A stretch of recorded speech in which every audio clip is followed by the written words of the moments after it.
Hey, yo, what's up, everybody? It's me, Joey B, Joe Pizzapia, and welcome to an audio and visual experience known as the Fantasy Black Book. Black. Right here on In This League. That's right. We are in the video world. We're in the audio world. We are crossing all the streams, Ray, and it feels good. Let me tell you, it is me, Joey P. It's the Welsh. It's Scott Bogman.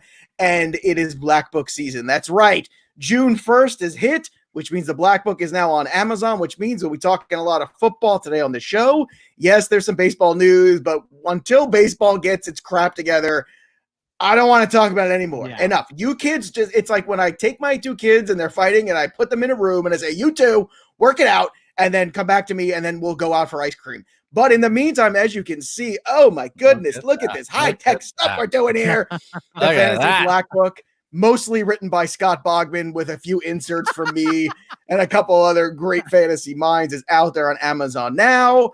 Bogman, how does it feel once again to be a published author? I mean, that's got to feel pretty good, right? I tell you what felt better than anything was being done. So, being that's done, what she said. Getting it finished and submitting it and saying, all right, this is done and done on time. I was done with all my chapters Friday that you had specifically asked for. So, which I didn't think I was going to get done until Monday. Bogman. I always feel better when I finish. Well, it's just a great feeling after you finish. You finish. And then you just lay back and lay in your own filth for a couple days. And then you let Isn't that what everybody does? Once you go Black Book and you finish, you feel great. You feel great. And then you have Tim Cleaney come in and just clean everything up after. That's right. Tim Cleaney. By the way, we should have a prep here, as Joe kind of mentioned. Welcome into the Black Book. We were not here last week. Maybe Joe can tell us exactly why, and he will. And part of it is because of the screen you can see. And in the near future here, we haven't fully decided how it's going to go, but definitely for the next month or so, we will be having up on our YouTube, which is youtube.com/inthisleague.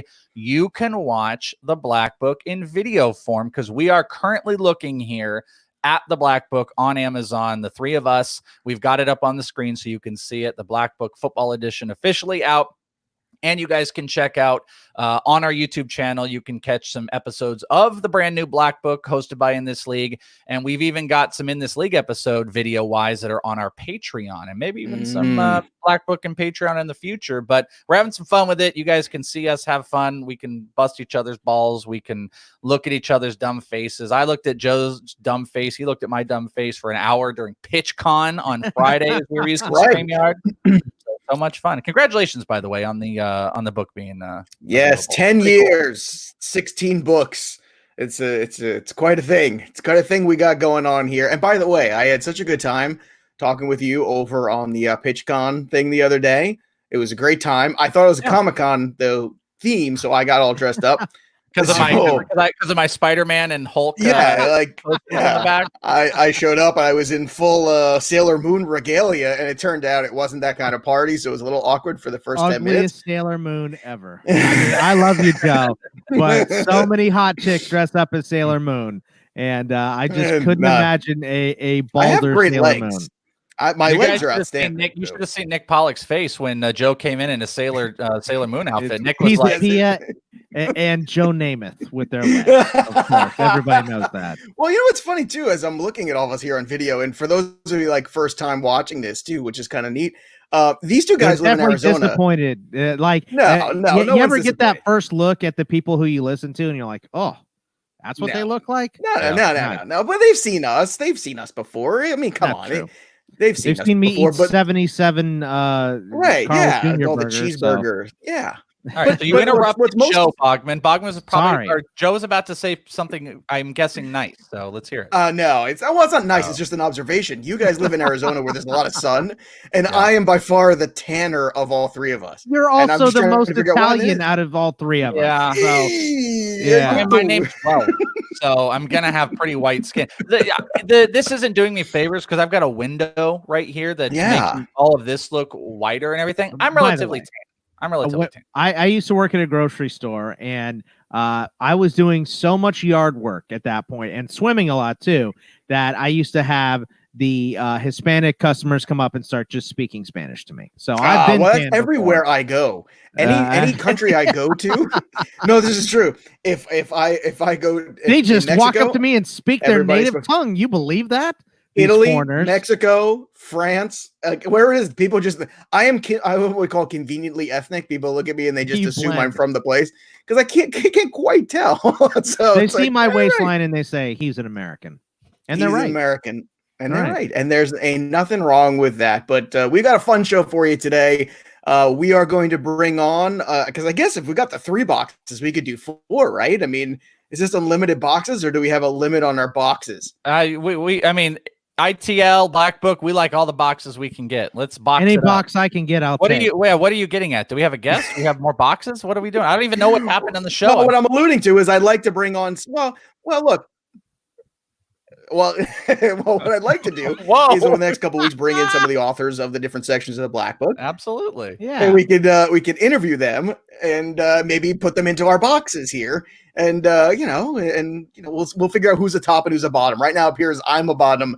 And Welsh and Bogman are tops. So just in case you're just listening to the podcast version, there's a visual for you, and I want you to take that one all the bank. So because I am the quarterback guy over in the Black Book.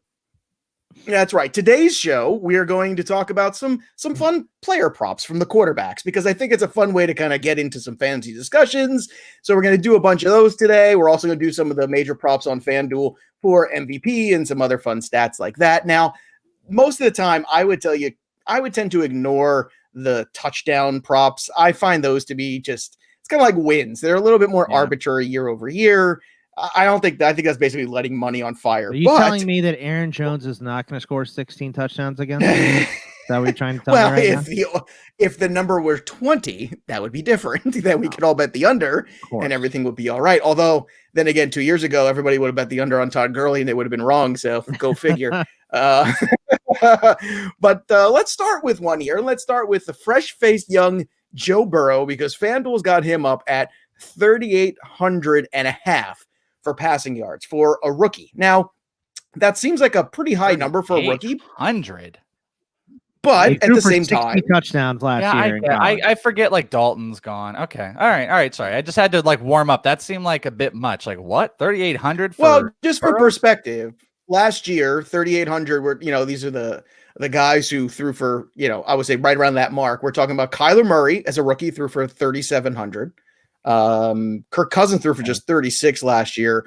Deshaun Watson was at 38. So he's got to be pretty good. Jimmy G even got to 39. So I guess here's the first question. Is this the first easy under you see just because everything would have to break right for 3,800 and a half? No. Because I kind of feel like it is. I know Kyler Murray is right there on that, but I don't know. I'm looking at as great as Joe Burrow was in college.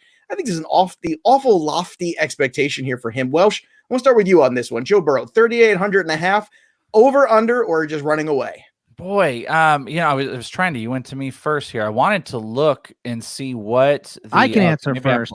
I'll just flat out say I'm not going to take the under on that because I think the thing that we forget is Joe Burrow steps into a great situation with his wide receivers. Offensive line, of course, shaky, but they added through the draft this year, and they get back Jonah Williams, who didn't play much. If at all, if I'm remembering correctly. I don't think he played one snap last year, and he was their first rounder last year. So the line should be improved, and the defense still blows. So they're going to have to play catch up a lot. That's a good point.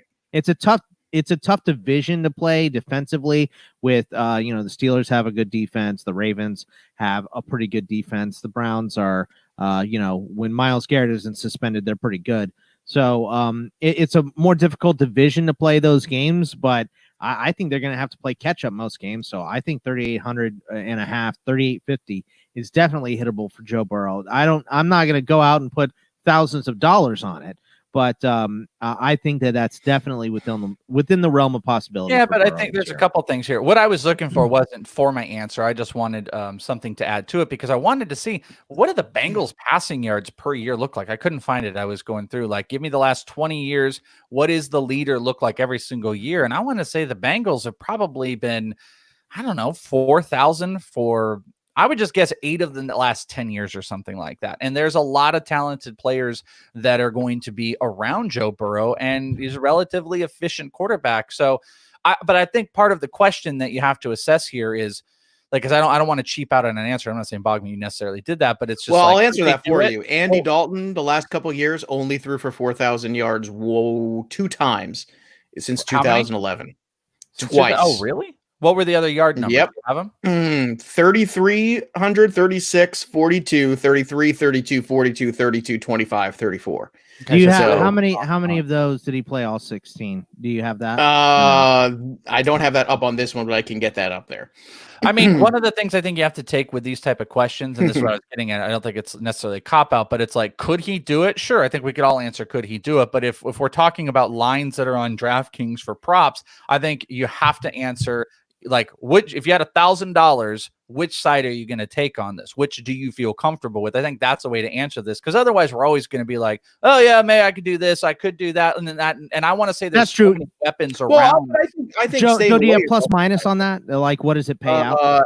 All of these are minus plus 112. Yeah, plus 112. Okay. So that's where all of these are, which I should have prefaced that, but. I mean, and there's nothing wrong with saying stay away, because that's good advice as well. So just looking at that and trying to assess it, my initial gut instinct says everything has to break right for him for this to happen. And I don't think that's an impossibility. Bogman gives up a great point, which is about the defensive side, them still not being good. So I'm cautiously optimistic, but I'm not optimistic enough to put money on this. So this is actually a big stay away for me on this one, only because I do think right there. This is a stay away from me also, because I'm going to pretend we have $1,000 on each bet, and that's how you have to approach. And I think that's a good idea. There's really good weapons that are around him, and he's super efficient. So I think both those things work. But the Bengals are a disaster in a division that's defensively going to be up his ass the whole time. And I was hoping, that's why I was trying to like maybe base off a little bit. What do the Bengals do on a year-to-year basis? They're on and off, and this is going to be not an on year for the Bengals. So under $1,000 premise, I'm going to take the other side of this. All right, now this next one. I'm going over. I'm going over. I think Zach Taylor, offensive coach. I think Joe Burrow has been determined to be successful this year, already setting up, meetings with his players and stuff like that. So I think he goes over that. I'm buying in on Burrow pretty big this year.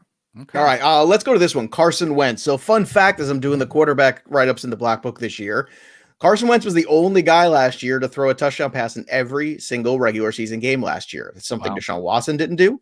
Lamar Jackson, Patrick Mahomes, none of them. None of those guys. Dak Prescott, none of those guys threw a touchdown pass in every single game. Only Carson Wentz. His number is at 3,899.5. Just for reference, last year Carson Palmer had 4,039 passing yards. Carson Wentz. I said Carson Palmer. You know what? Because we're just talking about the Bengals. We're talking about the Bengals, Wentz. Right? And I got my Carson's. Got to get those Carsons straight together. I got to get my Carson straight. But anyway, Carson Wentz here. I am a very bullish over here. I think that Miles Sanders being more the guy for the entire season is helpful. I think having the 2 tight ends emerge has been good for them, even though it's not as good for Ertz's individual value. I don't know how excited I am about the rest of the wide receivers, but I just think that Carson Wentz is grossly undervalued and underappreciated. All the deeper metrics are actually very good on Carson Wentz. And the one thing about him is that Wentz, unfortunately, did end the season on a sour note, getting hurt in the playoffs with a concussion. And I feel like that is the sticking point here, and that's the thing that's carrying over. So for me, I will go first on this one, 3,899.5 over on FanDuel. I'm going to take the over on Carson Wentz, and I know the danger is there for him to miss a game or two, but you know what? That's everybody in football. So I got to put my best foot forward and say he is not getting enough credit as a QB1. Bogman, we'll go around to you on this one. Carson Wentz. It's funny because a couple of years ago we said who is the number 1 dynasty quarterback, because this is before Mahomes and before Lamar. It was him and Watson. Went crazy. Yeah, and it was Wentz and Watson. Those were by far the highest 2. And this is before Goff had his breakout year when McVay went over the Rams and all that stuff. But I think because of the injury history and betting money, I don't want to bet the over, because that's 2 missed games for Wentz. Right. Even if it's something minor, he's not hitting that number and he's not getting close to it. So knowing his injury history and knowing the struggles that they have at the wideout position and getting better at running back, because presumably they still want to add someone else in Philly. They're still talking to LaShawn McCoy and guys like that. I don't know how much that's going to do. I think Sanders is mainly the guy, but they want to run the ball more. That's pretty obvious. So I think I'm going to take the under on Carson Wentz. This is a pretty easy under for me too, because I was going through here. Only over this number once in his career, and 2 of those seasons he hasn't played 16. So like the injury stuff is the first thing that jumped up as a concern to me. Miles Sanders takes a big step up. They're still looking at adding other running backs. I mean, what more is that going to build into the offense? So wide receiver core is the best. Love the tight ends, of course, but this is like kind of a movement team. I don't think this is an explosive breakout team. And you guys hit all the points. Miles Sanders being more involved. Carson Wentz is an injury risk. He's also not like, hey, plays 16 games, he's going to drop 4,800 yards. Like, he's barely getting there. So in this instance, $1,000 down, I'm going to take the under on him. All right, I'm on an island. Let's do my favorite guy here. Let's bring in Aaron Rodgers. The number for Aaron Rodgers is the same as Carson Wentz. What? 38.99.5 over on the FanDuel side. And just for frame of reference, last year, he threw for 4,002 yards. The year before, 44-42. And the year before that, obviously incomplete with the injury. So basically, 3 of the last 4 years, he's hit well above this number. So why is everybody so glum all of a sudden? What's Vegas trying to tell us, Welsh, about Aaron Rodgers with this number the same as Carson Wentz? I think that he's getting old and that they brought in a competitor for his gig in Jordan Love. I was looking here. There's only 1 season where Aaron Rodgers has played 16 games where he has been under this number. 1 season. That would be in 2015. He played 16 games and threw for 3,800 yards. Every other season in his career that he's played 16 games, he has surpassed this number. It's a high volume passing offense. They do have a lot of running backs in there, but I just have to assume this is old age getting to him and the competition that has people a little bit worried, because he could still play like 14 or 15 games and hit this number relatively easy based on what the offense goes with. So I don't think he's done, and I don't think he's going to sit idly by where Jordan Love takes his spot away. So this, with my 1K, this is an easy over. Wow, easy over. So, is part of this number, Bogman, based on the lack of a secondary threat in the passing game? No, the number that they made is a lot because people will definitely take the under, because the big storyline is that they didn't add anyone. But I will say we've all seen Aaron Rodgers go crazy when he gets that chip on his shoulder, and I think that's what he's going to have this whole year. So I am not betting against A-Rod in this scenario at all. So I would take the over on him. Joey? Oh, my goodness. I'm going to take the over 2. Yeah, you have to. I have to. I like this one more. This is a narrative-driven number, right? This is a very Jordan Love-driven number, and I'm not. Jordan Love is nowhere near 3 years ready. away.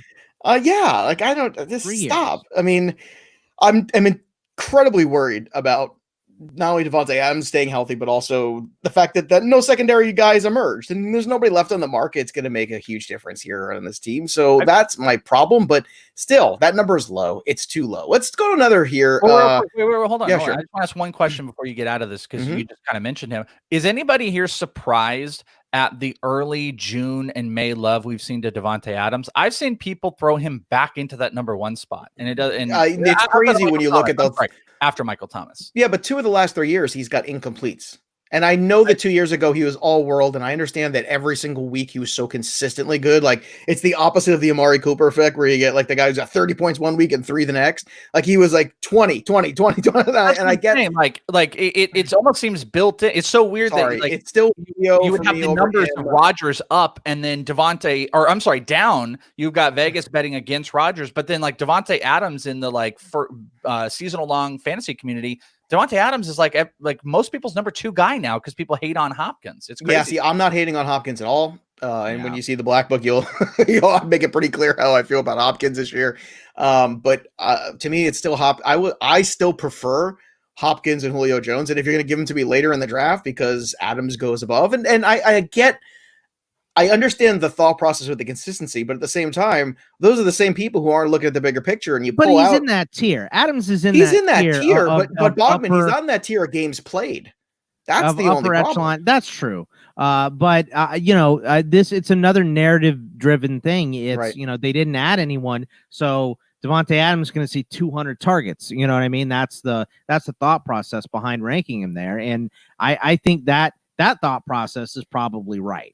So I still would put him up there. I know he's had some nicks here and there, but it's not like he's missing huge chunks of the season, right? I mean, I don't remember him. I haven't owned him in that many instances though, because I've taken Julio and Tyreek and DeAndre Hopkins. By the way, let's put DeAndre Hopkins in the most pass happy offense in the NFL and then knock him down. Yeah, that I will never understand. Man, I am trying to figure that out. I don't get it at all. Like, I see him going at the turn now, and I'm thinking to myself, you're going to give me Hopkins at the turn? Yes, please. Okay, I will take that all the time. Well, come on. And it's funny, we just now talked about Kyler Murray's passing yardage as a rookie being at 3,700. That's pretty good out of the gate for a situation that was not the best to walk into right away. I mean, I don't get that at all. Let's do one more before we hit a break here. Let's do Daniel Jones here. The number is 3,799.5. In the Black Book this year, Adam Ronis pointed out that not one time last year, not one time did Daniel Jones have Saquon Barkley, Evan Ingram, and all three wide receivers on the field at the same time. That's an incredible thing to consider. And most of the time, he was still pretty fantasy relevant. Daniel Jones certainly has a lot of development left to do. He ran a decent amount. And that's what makes him a very good fantasy asset. However, the running into the equation, 3,799.5 is the number. Bogman, how do you feel about this one? Do you think he can go over this, or do you think this becomes a very heavy Saquon Barkley offense here in his second year? Oh, that's such a good number. That is. It is. Well, you could say run away. So over, under, run away. There's no shame in running away. I wouldn't bet on Daniel Jones going over that number, is what I'd say. So if I'm betting, I would take the under, but that's not a bet I want to make because, their defense is still a little weak too. They're going to have to play catch up. Daniel Jones, much better than a lot of people gave him credit for. Like, I don't know, maybe one of us said in the Black Book last year. But I don't know that I would. Two of us said it. I don't know that I would put him above that number, though. Barkley is going to be heavily involved here. Here's the average. I don't know if this influences you at all. Here's the average that over a 16-game season, that would average out to 237 yards a game. And let me throw this into you as well with Daniel Jones. Number. Daniel Jones, don't count week 1. Daniel Jones did not have a game in 2019 that he started that he threw less than 30 passes. Not one single game did he throw less than 30 passes that he started. That's interesting. Well, and he did miss. And that's without Saquon. All those weapons. Well, I was going to say, but Saquon was gone for a chunk of that. 2 of those games, so over 30 pass attempts in every single game he started, not counting the first game. Only 2 were they under 35 passes. So you're talking about, what was it? 13 games started, essentially 12 games, and 10 of those were 35 or more passes. I don't like this bet. This isn't one I would want to play with because I do think talking about Barkley being a heavier piece of the offense, what do the weapons look like there? You got Tate, you got Shepard, you got Ingram. I think there's some things that bet against it, but the offense built around Daniel Jones and how much he throws, I'd probably move away. But if it were, gun to my head here and I have to decide, I actually think you could play the over on 16 games with 35 plus pass attempts. It's just a volume play with him. Yeah. I don't mind that, but I stay away because I look at that average of 237. Bogman said it best when he said, ugh. I think that's exactly right. Because I think this is what makes the quarterbacks like a big glob after you take those top 5 guys, maybe 5 or 6. After that, it's all just a big mess. And you might as well just wait till the end of the draft because you could take Daniel Jones, who could easily go over 4,000 yards, and none of us would bat an eye. And here's a good point to Joe's. Run for 400 too. And to Joe's point, what'd you say? 237 is the average. 237 under this number, it would be the average. Okay, so not counting that week 1, there's 12 games. 7 of the 12 games, I know I said pass attempts, but he threw for under 237 yards. 7 of the 12 last year. That makes me, you know what? I wonder how much of that is efficiency too. Like another, it's very difficult. Now the plus side is I think the Giants are going to be better than people realize. I think that the offensive line has improved. I like what they did in the draft. I thought they had a very good draft. I think the Giants are going to be the better team in New York. A lot of people don't realize that. There's a lot of hate on the Giants right now, but I think Daniel Jones is going to show up. But 237, I think, is too close to me. If I had to pick, I would go under, but instead I would stay away from this. We're going to hit a break. When we come back, we're going to talk about some of the old dudes and where they are now, including Phillip Rivers. So stick around. You're listening and watching The Black Book. That's right, if you could believe it. We'll be right back after this. Holla. All right, welcome back, everybody. Fantasy Black Book. It is time to talk more QB props, and we're doing the passing yards on today's show. And it's time for Phillip Rivers, who moves from one of the worst offensive lines in football to one of the best offensive lines in football. That is a huge, huge difference. So, that being said, the number for Phillip Rivers on FanDuel is 4,099.5. I feel pretty good about this one. I mean, I know there's a lot of people want to write off Phillip Rivers. I know a lot of people are done with T.Y. Hilton. I'm not done. He's going into an offense where he already knows Frank Reich. He already knows the OC. They all work together in San Diego already. It's one thing, it's very difficult for a Tom Brady or anybody after a long period of time to walk into a whole new environment, whole new verbiage, whole new playbook, and everything just click right away. That's not the case for Phillip Rivers. He's walking into a system that he already basically knows with a coaching staff that already knows him and what his tendencies are. And you're improving his offensive line absolutely enormously. I don't care if they've got the two running backs or however they're going to use that. I still think this is a lock for over 4,999.5. That's my sentiment. I'm sticking to it. Welsh, we'll start with you on this one. Are you as excited as I am about going over on this number or no? And I'm sitting here smiling because just like nothing has made Joe more excited today than talking about the Colts. Nobody Why loves do you the love Colts. the Colts so Why do much, you love Joe? them? He loves them. So I don't know what you're doing on the video. Colts don't have horns, but okay. Somebody gif that. No, but they got ears. Yeah, These are ears. yeah, you do love that. You love the Colts more than anybody else, and it was just making me laugh listening to how excited you are. But yeah, man, Phillip Rivers is he's a volume passing quarterback. The last time he threw for under 4,000 yards was 2012. And besides that, I mean, it's probably high school. It feels like it. He 3,600 yards he threw in 2012. So I mean, that is 7 straight years of over 4,000. Every single one of the seasons since then, by the way, those 7 seasons, he has gone over this DraftKings number. So I think they chalk it up to like a brand new offense. Is it going to be as high volume? And I think you bring Phillip Rivers in there, not for Phillip Rivers to necessarily conform to like this completely different offense. You bring him in because he fits the scheme of what they want to do, which is get the ball to the tight end, be able to get the ball in the hands of the running backs through screen passes, and be able to get to your main receiver. It's a perfect, this is exactly what they want. You got Jack Doyle as your Antonio Gates. You got T.Y. Hilton as your Allen, and then you got 2 running backs to just sling the ball to. So it's going to be high volume for Phillip Rivers. I feel very good about this one as well. I think this would be number 2 on my board of overs or bets, because what was my other one? I like the Aaron Rodgers one, and I like this one on the over. Yeah, I'm going to take your 1,000, and I'm going to put it on there too. Oh my God. Under. They have yourself. A very good defense, right? They have a very good defense. They have, and the Welsh is bigger now for whatever. I was hoping if I clicked that, it would go to Bogman, but it didn't. But they have a very good defense. Do we really need a Bogman ISO on this? They have the 2 running backs, and he's a goddamn 1,000 years old. So I think you add up all those factors and throw them in there and say, you know, I'm going to bet my $1,000 on this guy going over this very high number that he does most of the time, but he's played 7 straight with years he's done better wide receivers in San Diego or LA, wherever he is, and a worse defense that has to play catch up. So, I mean, Duck Hodges looked good against the Chargers defense last year, and he's not good. So I think with that good defense that the Colts have, the 2 running backs, and him being a little bit older, that's just not where I want to put my money. So I would bet the under.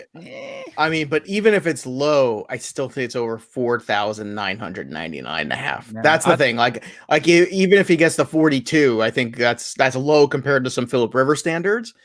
But I mean, I think all of Bogman's sentiments are correct. We're just going to respectfully disagree on this one, only because here's the problem why you don't like about, and you're putting him in an indoor environment too. Gosh, so good. See, the only reason I don't like this, it would be like you're not building yourself enough cushion if he gets injured. You know, there's some of those other bets where it's like, Aaron Rodgers. And I think Aaron Rodgers could go on the over in 13 games, where you're getting at like 4,100. Like, how much room? Rivers is getting older, so how much room does that give him if he misses a couple games? So that would be a little bit of my concern. But from an offense and like what he's going to do in the offense, I don't worry about that age. He's built for this, man. That dude's got 11 kids, and he's going to throw. He's got a chip on his shoulder on a torn ACL. He's a tough MFer, and I'll never not say that. But all the kids in the world come from Phillip Rivers, and he throws for 4,000 yards. Those are two things you can bank on. Well, not only that, I mean, who wants to go home? He's like, if he's hurt, he's going to play. He's not going to go home with all those kids home. What is it? What is life like for him right now? You know what? I'll tell you something. I have 2 children. You have 2 children, Welsh. I mean, we know what life is like here. Bogman's got 2 11. Cats. Don't forget that. I got 2 cats. That's right. I don't like reality shows, but they just got rid of that very Cavallari or whatever. Don't with say Jay you Cutler. Watch it.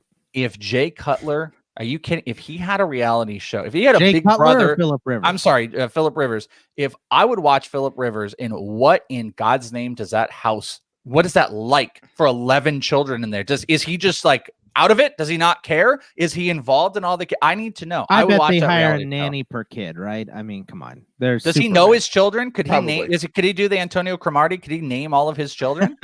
Well, I was gonna say if Antonio Cromartie can name all his kids, then he should be able. He just can't name all the mothers. I'm just saying that's an expectation. Okay, so how about a reality show of it's one side Phillip Rivers and one side Cromartie? And it's I don't know what you call it. Well, Cromartie had a show, didn't he? No, but I want to see had a show. I want to see the 2 lives of fathers. Let's not forget Travis Henry, gentlemen.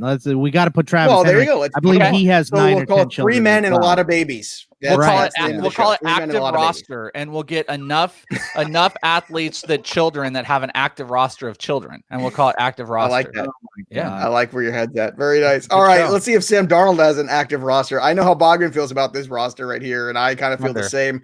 Whatever the number is. That's why I like when you said I think that the Giants are better than the Jets. I was like, yeah, no crap. Everybody knows. Yeah, well, you know what? USA Today doesn't think so. They have the Giants as a 4-win team and the Jets as a 6-win team or something like that. Like I saw the other day, and I was shaking my head, saying, "What? How have you looked at the Jets roster, bro?" 2 turds. And everyone keeps trying to sell you on they got more offensive linemen, but I don't know if they got better there necessarily. Sam Darnold's number is 3,549.5. So I'm with you. I mean, I'm looking at this wide receiving core, and they've got Jameson Crowder and they got Bims. I know Le'Veon Bell's going to catch a lot of balls and all that, but I mean, I have 0 faith in the Jets. I'm going to go under. Plus, Darnold, unfortunately, it's like, all right, he's been in the league 2 years. And he's missed time 2 years, so we have to take that into account. As unfair as it might be, because mono is like a weird fluky thing that he caught, we've still got to take it into account. So I'm an under. We can make this one fast. Welsh, are you an under? Yeah, I'm an under. I no way I would bet on a Jets quarterback with that offense on any passing yards. No thanks. Bogman, are you an under as well? I'm an over on Sam Darnold. I still like Sam Darnold. Ridiculous. I'm sorry. I still like Sam Darnold. Like you said, mono was fluky. He's still young. A lot of quarterbers take that big jump in their 3rd year in the league. And his 3rd year in the league? Yeah. No. I don't mean technically. I mean cumulatively. Like, has he got experience that you could actually say that statement and feel good about it? Is it his 4th year in the league? Like it might also be his 4th year in the league. I might. No, this is his 3rd year. It's his 3rd year in the league. He's played 13 games both seasons, so he's missed a combined 6 games. I understand, but the 3 years. games last year were for mono, and mono, like Joe said, is a rare thing. Well, there are some worrisome viruses out there right now, Bogman, and he doesn't seem to take care of himself. So yeah, I'm sure he doesn't take care of himself. You know, mono is so damn fluky. I don't know, man. How many times last year did Sam Darnold throw for 300 yards? I have one time. I'm looking at it twice. No, 2 times. 2 times. Week 8 and week 2, he threw for under 200. Week 3. I'm sorry. It was the first one he came back after the mono because he didn't have it week 1, and then he came back week 5 and threw 338 against Dallas. He threw for under 200 yards 4 times, and he threw for under 250 yards 7 times. Well, this is a low average. Yeah, you know what? He had 3,024 yards last year. So what do you say? What's the number, Joe? The number is 35.49.5. But just for an average, that averages out to one. I'm sorry, I'm going to do the math here. It averages out to 221 a game, basically. I think he can do that. I'm not saying that I would go and bet it, but if I had to choose over or under, I would take over for Darnold. All right, I'm gonna go under because me writing a narrative of the Jets having things work out with Adam Gase is just I just don't see it. What's that guy? Just yeah.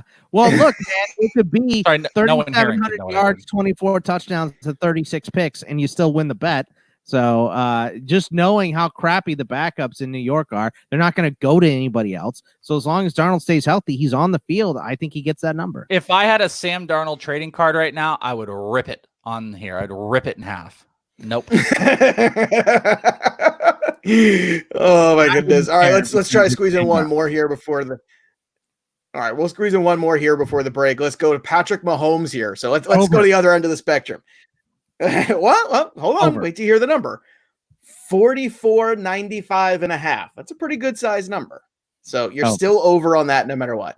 Yeah, the defense still isn't that great. They made a couple of improvements, and they need Mahomes to beat people. You know, look, I know everyone's obsessed with Clyde Edwards-Helaire, but the big draw of this offense is Patrick Mahomes. Obviously, he had the knee thing last year, which we don't like, but he looked very healthy throughout the playoffs. And I just, their defense, like we saw in the playoffs, has a tendency to set them behind. So Mahomes has to play catch up to win, and he usually does. So I go easy over on that number for Mahomes. I mean, this is such a big number. It's the same thing, like the exact same thing I just said about the Darnold one. Look, he played 14 games last year and he threw for 4,000, just a little over 4,000 yards. So there's just not a lot of wiggle room. I mean, when he's on, he's effing on. Like, Mahomes is the best in the biz. He played 14 games, right, Welsh? But he was probably fully healthy for like 8 of them. Right. And the previous year he threw for 5,000 yards. Listen, if I'm taking the bet or if I'm making the bet, it has to be the over. There's no way in that offense with Mahomes that I take the under. So this is if I'm forced to it, personally, I probably move away from this because I don't feel crazy confident about it, especially if you come back to my $1,000 on a bet type of thing. But if I had to not walk away and I had to pick one, I'm definitely going to go with the over. Yeah, for me, I actually think this is a huge stay away. I think this number is spot on. I think 45 is a really reasonable number. And then, where I struggle is I look at the schedule and I say, well, how many times are the Chiefs going to be in competitive games or behind? And I don't know how much that's going to be the case. So I think that first year we threw 5,000 yards, the defense was really bad. I think last year they improved. And I think that's the difference year over year between 2018 and 2019. We try and evaluate Mahomes in the number. I think he can absolutely obliterate this number and go for 5,000, but I don't know if he has to. And that's what makes it a stay away number for me. Personally. You know what a much more fun bet would be? And I don't think we have it up here, but if you guys know, I would love to know what the Mahomes touchdown total this year is because he's coming off. We can do those. We can bring those in. We were going to do the half from 50 to 26. So I'll bet you it's like 34.5, and I'll slap that over on Mahomes for the touchdowns more than I will yards. That's fair because that might be the one, that one touchdown total where you could look at it and go, yeah, you know what, let's take a shot on that one. Because again, I hate those years though, because like Joe mentioned at the beginning, touchdowns are so finicky. Like you pick Mahomes to go over 35 touchdowns, and it's all of a sudden Clyde Edwards-Helaire and Damian Williams both have 10 rushing touchdowns that year. It's you don't control touchdown. Like that's the whole thing. They control passing yards because we can look at the volume, we can look at the defense, we can make a pretty good assessment. Touchdowns, that's the thing. It's a little bit better than wins in baseball. A little bit better. Barely, but barely. But you know what? I know we were going to talk about earlier. We were talking about the awards. We'll save that for next week. Let's keep going with these quarterbacks because I think we're on a roll here. So when we come back, it's time to talk about Tom Brady. I know it's a time in every show where we got to talk about Tom Brady. So when we come back, Welsh, Bogman, and myself, we'll get a load of this number and see whether or not we want to try it on for size. You are listening and watching the Fantasy Black Book here on In This League. We'll be right back after this. Okay, welcome back, everybody. Fantasy Black Book, and it's Tom Brady time. Now, I know everybody's excited. He's under already. Well, I don't know if you are. I think you're going to say it as soon as I say this number. The number on FanDuel for Tom Brady is 4,224.5. So this is again, It's a very difficult number to assess because last year Winston threw for 5,000 yards in this offense, but Winston has a much better arm than Tom Brady. However, he also turns the ball over at a much higher clip than Tom Brady. This one's fascinating for me. Bogman, since you made a joke, you get to go first on this one. What's your assessment? I'm going to take the over. I know that Jameis Winston is now a backup quarterback, but last year he led the league in yards with 5,000. The defense is still rough in Tampa Bay, but they still have great targets. And when we went to go look at the difference between Winston and Tom Brady as far as, pass attempts, I believe the difference was like 20. It was like 20 passes over the full year. Winston had more than Tom Brady, and that's with that amazing Patriots defense. Well, those 20 were the ones he threw to the other team. So right, exactly. So if you could only take those 30 away, with Bruce Arians, knowing what we know with him, and obviously it's going to be more slighted towards Tom Brady and getting the ball out quicker and stuff like that, but they still don't have a great run game. I'm going to go with the over. Bad defense, not a great run game with a decent offensive line for Tom Brady with those good wideouts. Give me the over on that. Yeah, I agree actually with this one. I don't know if I feel like insanely confident about it, but they're going to want to sling the ball. Patriots offense is more dink and dunk than what the Bucs are going to want to do in general. They're going to want to stretch the field. Gronk is going to help out with that. Godwin is going to stretch it. Evans is going to go. There's more opportunity for bigger passes. Now, will they want to unload him like that? I mean, they know the efficiency of Tom Brady, but I assume there's going to be more deep passing and there's going to be less running, less of an established run, even though I know they want Ronald Jones to be in it. And you just have a track record of Jameis Winston. I mean, take Jameis Winston and the volume and his inaccuracy, and then put Tom Brady into that volume and his accuracy. This is, I feel a lot more confident about this one than the Mahomes ones, actually. And that's only separated by what, like 250 yards or something like that? Yeah, you're probably right. Yeah, I like the over of Brady more than I like the Mahomes over. Well, the over of Brady is a little safer because what we took out of the equation is the running game. But that's exactly the one thing that concerns me, which is ironic because watching the Patriots last couple of years, a lot of play action. There's a lot of Brady's success is based off of an established run game that's going out there and with different guys and different looks. And that has really propped up Tom Brady the last few years. It's allowed him to run a lot of the play actions, allowed him to, get some defenses off balance a little bit and then do what Brady does best, which is the Bucs could really try to establish the run game early in the season to make those play actions work later. Put a lot on film from the run game, whether it's Ronald Jones or Keyshawn Vaughn or whoever. So it may, this number may look really, really ugly through the first 3 weeks, month of the season when they're trying to get the run game going before Tom Brady is able to throw it downfield a little bit more. Would you guys feel any better if a guy like Devontae Freeman, I know he's had some little contract offers and stuff, if he were to go there a little bit more of an established running back, would you feel better? I would. I wouldn't. I don't know that he's much better than Vaughn or Jones. You know what? I would, because look at how good he was catching the ball in the backfield last year for the Falcons. I know it was a disappointing rushing season, but that was the one thing that Freeman still did well last year, and it's the one thing that I think Brady wants to do that he's most comfortable with is that Kevin Falk / James White / Dion Lewis, whatever you want to call it, role. And they don't have that right now. I mean, I don't know if Keyshawn Vaughn can be that guy, and anybody who tells you he can, it is just wishful thinking. I mean, maybe, but we haven't seen it yet, so we don't know the answer to that. But I know what Devonta Freeman is, and I think you could fill those shoes. This is a stay away from me, and I know that's boring, but I think this is spot on. I think it's going to be right around this mark. I don't see the opportunity where he blows his number out of the water, but I also don't see an opportunity where he fails so miserably because Tom Brady has a lot of self-respect and he's going to want to stick it to the Patriots a little bit here. So I don't think he's going to drop under 4,000, but I don't think 45 is actually going to show up either. But then again, it's Tom Brady. Anything is possible with him. Is anything possible with Lamar Jackson? That's the question, because this number is 3,199.5. And just that's for perspective, rushing yards. This is his regular season passing yards. So we'll get to the rushing later. Actually, we'll do a spoiler alert. It's coming up. But it's funny because last year he actually started off very strong in the passing game. Andrews was healthy. Marquise Brown was healthy. And, we're looking at 324, 272, 267, 247. Then the injuries start to tick in. And then the end of the year, we're looking at numbers like this: 169, 105, 145, 212, and then of course in week 15, 238. So granted, he did miss week 16 here. So that's one less game. So last year's cumulative total, he was at 3,127. So it seems like a lock, this number, but is that what makes it dangerous, Welsh? Yeah, I mean, it definitely makes it dangerous. I think Lamar Jackson is one of those dangerous guys. Like if I'm making bets with Lamar Jackson, I would sure want like a total yard bet more than I would want a passing yard bet because, you know, also the injury risk too. Not that he's injury prone, but the style of play always opens itself up to something. Yeah. So like, you know, he almost put this number up in 15 games last year. He one more year in the offense, better passer. You know, there's a lot of rumors out there. This is a pure speculation play, but you know, Antonio Brown with the Ravens could be something that happens. He's working out. He's been working with Dion. He's been fixing his stuff. He was training with the Ravens earlier.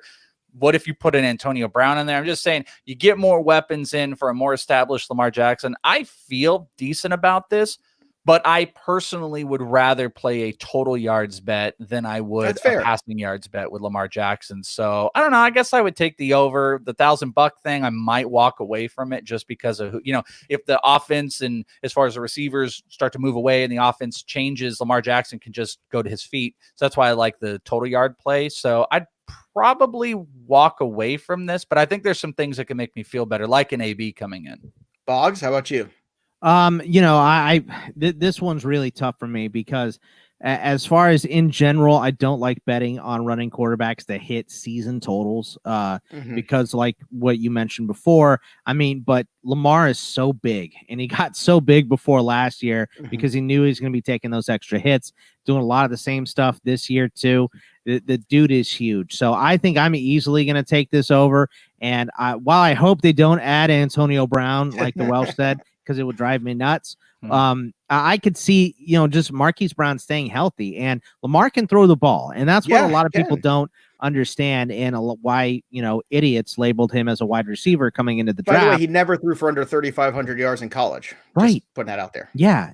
No big deal. And he can throw the ball deep too, which makes that was 13 Marquise games. Brown. And also, just for frame of reference, was it 3,536, I believe, and those were 13 game seasons. Yeah, so... he has the two. Like I know not a lot of people will roll their eyes at college fantasy football because you know you get a lot of triple option quarterbacks that are valuable there. But he put up the number 1 and number 2 seasons in CFF ever. And third was Barry Sanders with his 28 touchdowns or whatever it was. It's pretty good right there. I'm going to take the over with you, dude. I'm with you on this. I actually think they're kind of baiting you with the whole Lamar Jackson's risky, could get hurt, all these things. Maybe he's not a very good passer. Another guy that ended the season like Carson Wentz, kind of on a sour note where, you know, they kind of got rolled by the Titans there. And just the last image is Lamar Jackson really not a good playoff quarterback? I don't think we know the answer to that question yet. I mean, this has nothing to do with the playoffs. It has zero to do with the playoffs. And I think that's why this number is baiting you for the over. So I'm going to go, for the under, I'm going to go over with you. I agree. Let's do another running quarterback. Let's do Josh Allen here. 32-49.5. Now, this one's intriguing because they've added Stephon Diggs. And sometimes when you add more weapons, all of a sudden people want to go, that means the yardage totals are going to go up. I don't think so. I don't get that feeling. This to me is more likely of an under, and just because I feel like the opposite's true here with Lamar Jackson and Allen, where they're baiting you one way with Lamar Jackson, they're baiting you in the opposite way with Josh Allen. Baiting. Yeah, look, I'm gonna tell you right now, just because you add Stephon Diggs I think that more eats into the volume of the other guys than it does make Josh Allen all of a sudden a 4,000 yard passer. So 32-49.5 is the number for him. I'm going to go either stay away or under here. I don't think this is a good one. We'll go the opposite way. Bogman, what do you think of Allen? Over. I mean, look, I'm not too. Yeah, I just like Oprah over here. He's like, you get the over. You get 4,000. You get 4,000. Well, I mean, it is a quarterback league. Gonna be good. In all fairness, I mean, you guys are probably right, but yeah, like Joe just said, it is. It's a quarterback league, and this is the guy's, second full year as a starter with 16 games. He threw for 3,089. You add in an extra year of experience with Allen, with a lot of those wideouts, plus Stephon Diggs coming in, Dawson Knox, Singletary can be more of an outlet this year as well. Zach Moss can catch the ball a little bit out of the backfield too. So I think, they just wanted to add weapons for Allen, and I think he's going to be able to throw the ball a little bit better this year. So I think this is a low number. So I would go easy over on this one. I mean, it's funny because I don't know if Bogman's taking an under, but I actually do kind of agree with this one. I still don't know how much I like, in my betting pattern of, these like running quarterbacks, is this where I want to put my money? Like, I think there's a lot of reasons we can sit here and justify. It comes back to the very first thing I said. Like, we could justify why he could be better. Makes a lot of sense to me. He's more established in the offense. You add Stephon Diggs. You want to stretch the field more. It all makes sense. But at the end of the day, if you do focus on what the point of this is talking about your confidence versus putting your money down on your confidence. I don't know, man. Like, I don't feel confident enough on this one that I would put a large sum of money, because I think he's going to be reestablished as this 3,500, 3,800 yard passer because he's more in the offense. So I'd walk away, but gun to my head, I would take the over. I think it makes sense to take the over because it's a low number. There's a bit baiting, but this isn't something my confidence level, if we were putting confidence points on all these, this wouldn't be high on the confidence meter. Wentz and Rivers. Would be more. I took the unders on Wentz and Rivers. Let's the most ridiculous ones. The most ridiculous. Not Wentz. Two guys. I mean, ridiculous. Wentz gets hurt. I agree with the Wentz one. Well, you could say the same thing about Darnold. You went over on him, so I'm just saying he's always that one. That one low. That one number low for him. Well, you're right. Sometimes it's a combination of the number and the player and all of that. Right. Let's jump to Baker Mayfield. Here's a fun fact. Under. Name the last Browns quarterback to throw for 4,000 yards. Can you do it? Bernie Kosar. Tim Couch? Nope. 1980, Brian Sipe. That's the last Browns quarterback to throw for 4,000 yards. How sad is that, ladies and gentlemen? God.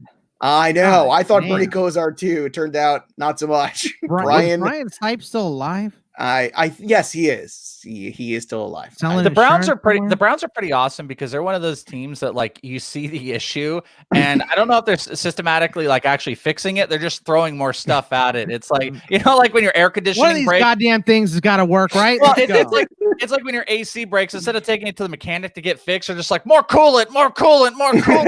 Yeah, that'll work for an hour. Austin Hooper, Odell, Landry, just throwing all the things. Well, look, here's the number. Ready? Baker Mayfield, 3,899 and a half. So basically, we're looking at just a hair under a 4,000 yard season, which is totally achievable for Baker Mayfield. I think now that should be easy. It should be easy. I agree. This is almost like, it feels like a gimme, but I had to throw out that little nugget that the Browns haven't had somebody do that since 1980. That's a long time. It's 40 years They ago. also have two potential. I mean, if you want to be honest here, I saw some people running polls about this. And I thought it was interesting. You could have two guys that could rush for 1,000 yards on this team. Yeah. Well, yeah, but you know what? More to the point, Kareem Hunt is a guy that I think could easily add to with the yards after catch, could add to this and pad this total from Baker Mayfield. That to me is the defining factor that I am going to go over this for Baker Mayfield. I think he actually gets over 4,000 too. I think that's because Kareem Hunt in this offense is going to help, 30, 40 yards extra, potential in a game.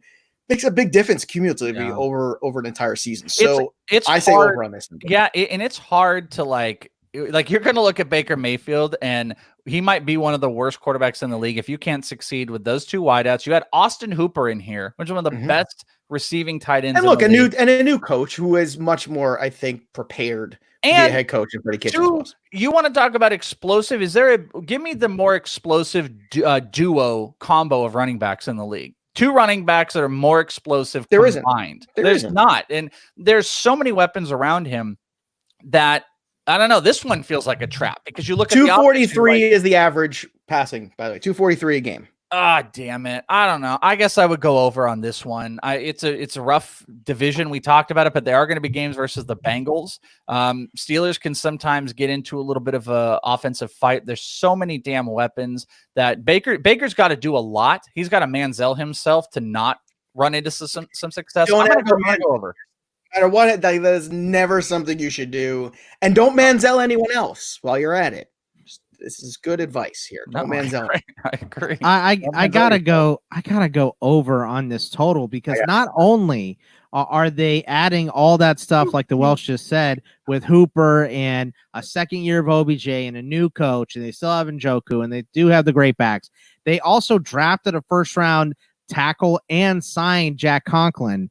as well. So they improved the O-line too. There's no part of this offense that did not improve. So if Baker Mayfield doesn't hit this number, we can all agree that he's the biggest idiot loser that ever went to Oklahoma, right? So absolutely. I hope he doesn't hit it, but I think it's got to be easy. Oh, is this me? This is me in the overs on the quarterbacks right now. You get the over. I picked 2 unders. I just want everyone to know this is Bogman for those of you listening to the podcast, a lot of Oprahs on the screen right now, and they are just giving away overs all over the place. They're under your chair. Look under your chair right now if you're listening to the show. Oh my goodness! And she's look there goes Oprah. By the way, Bogman looks great in. Bogman does look all right, great. look, let's fly through these guys. We'll do lightning round. Dak Prescott, he plays 16 games, 4,300. 43,195.5 is the number. If he plays 16 games, I think this is an easy over. So I don't know if they're baiting you to try to take the under based on holdout or whatnot, but I don't know, man. This seems like a lock to me here. He was almost at 5,000 last year. That's an incredible drop off.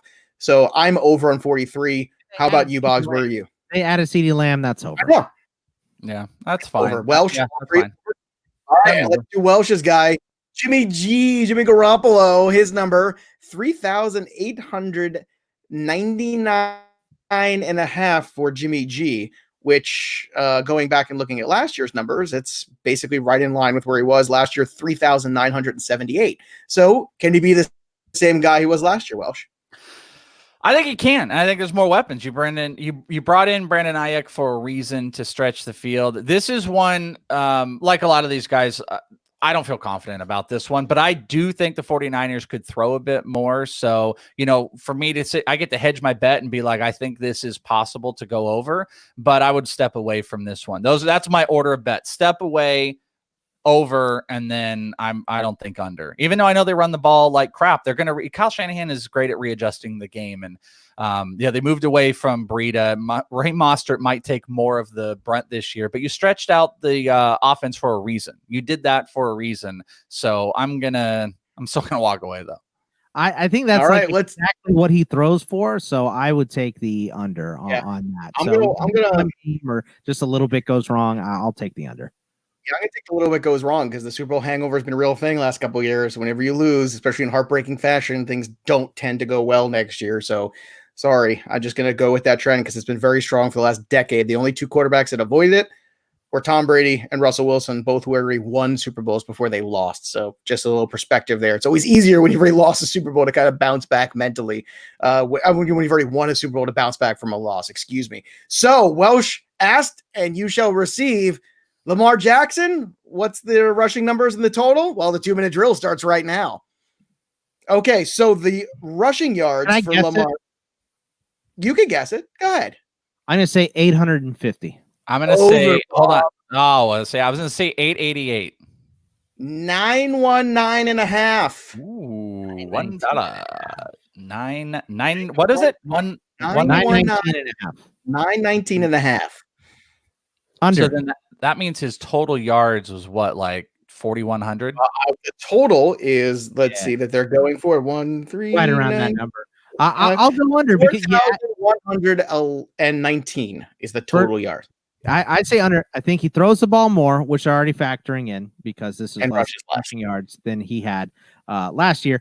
And they add J.K. Dobbins, who they weren't even planning on. They were just like, well, we thought it'd be stupid if we didn't take him when he was there for us. So we traded up a couple spots and got him, and they're going to get him involved too. So I'll say under 900 rushing yards for Lamar. I'm over on the passing, under on the rushing. I agree a little, just a hair turn a little bit there in terms of how we're going to slice and dice what the Ravens are going to do. Because I just think it's the best interest of not only his development as a quarterback, but the best interest in the organization to have him develop more as a quarterback, throw the ball a little bit more, be out there. Now, look, he's still going to break away and make incredible runs and make plays. That's what he does. But I think, like you're saying, they've got so many running backs now. They've got so many other guys who can probably do those things that there's no reason to put him out there to that extent because it puts the whole organization in a little bit of risk for the playoffs. So I agree with you. Welsh, you 3 for 3 on this number? Yeah, I'm going to go definitely on the rushing number. That's a hard number to deal with. But you also know, like, offenses are going to adjust, just like I think the 49ers are going to pivot a little bit from being, this number one rushing team to trying to pass a little bit more. But also, the league is on to Lamar Jackson. Like there are going, especially take that division. That division, they're going to, put wide receivers in at quarterback so they can run on how to stop Lamar Jackson. So I think there's a necessity in being able to pivot. I think like 8 to 850 is a really good marker for rushing yards. I guess more and more I think about it, the passing yards up a little bit. So the 4,000 to 4,100 seems kind of like where he's going to be total yard marker for this year. But the rushing yards, let's go under. Mm-hmm. All right, there you have it. So that'll do it for us today. Make sure you check out the In This League Patreon page and join that ITL army. And in the meantime, go get your Fantasy Black Book 2020. It's on Amazon right now for the football. It is incredible. It's glorious. The gold cover. It's 10-year anniversary, baby. Go out there and get you some because look, you're at home. You might as well start prepping. It's pretty good right there. And you can also follow us on the Twitter machine at In This League, at Joe Pizzapia 17, at Is It the Welsh, and at Bogman Sports. That'll do it for us, but the story of the game goes on. For Bogman and Welsh, I'm Joey P. We'll see you next time, kids. Bye. Plural. You get the over. You get the over. You. Everybody.